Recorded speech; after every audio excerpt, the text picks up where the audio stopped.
By a show of hands, how many of us kind of know but don't know like for certain? And then how many of us we just don't even know? We just figure it out. There's nothing wrong with you. We got time still. We got time. So part of the workshop is to help you guys figure that out.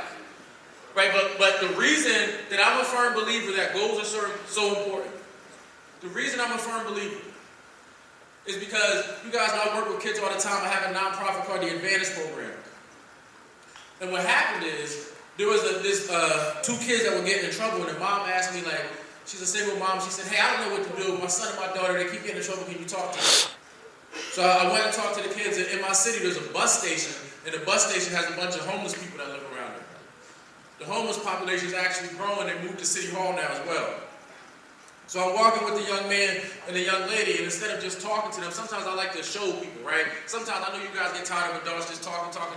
So there's some real life examples that we can show people sometimes.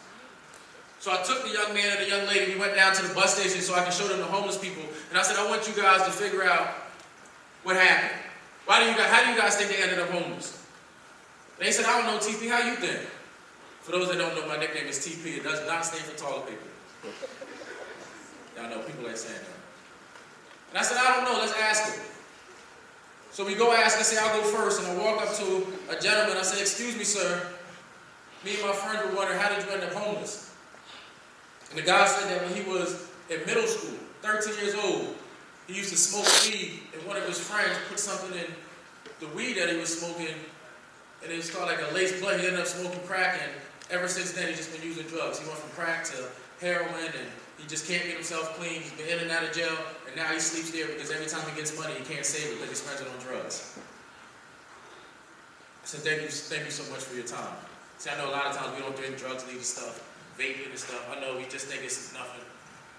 But he was 13 and his whole life was changing. He was sitting there homeless because of one incident.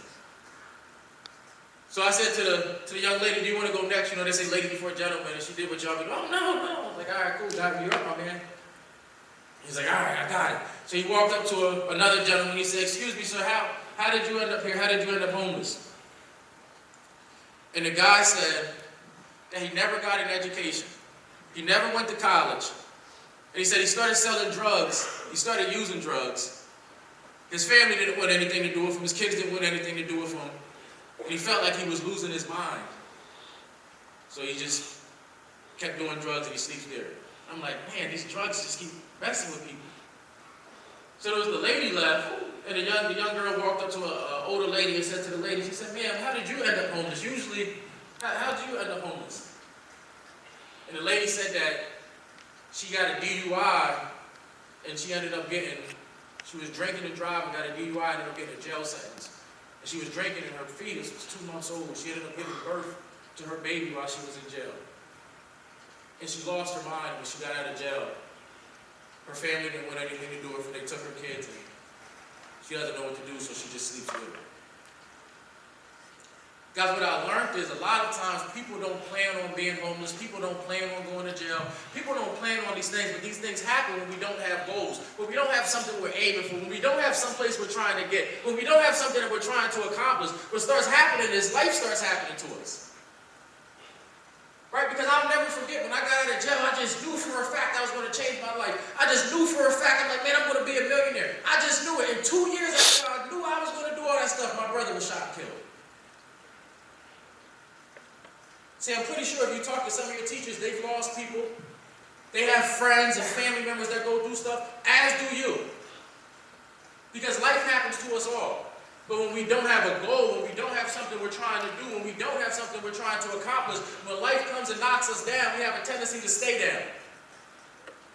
Because from that short conversation with those 3 homeless people, I'm pretty sure we sparked some type of hope in them, and all it takes is one day. Every day we have an opportunity, and one day they can change the whole life around. And then we're sitting here blessed with this day, and some of us are going to waste it. Some of us are like, man, it's too cold outside. The sun comes up too late now. The sun goes down too early. We find every excuse to not chase our goals. We find every excuse to be lazy. We find every excuse. But we tell ourselves we don't want to be homeless. We tell ourselves we don't want to go to jail. We tell ourselves we don't want to do drugs. My question to you is, when life gets hard, what kind of person are you going to be?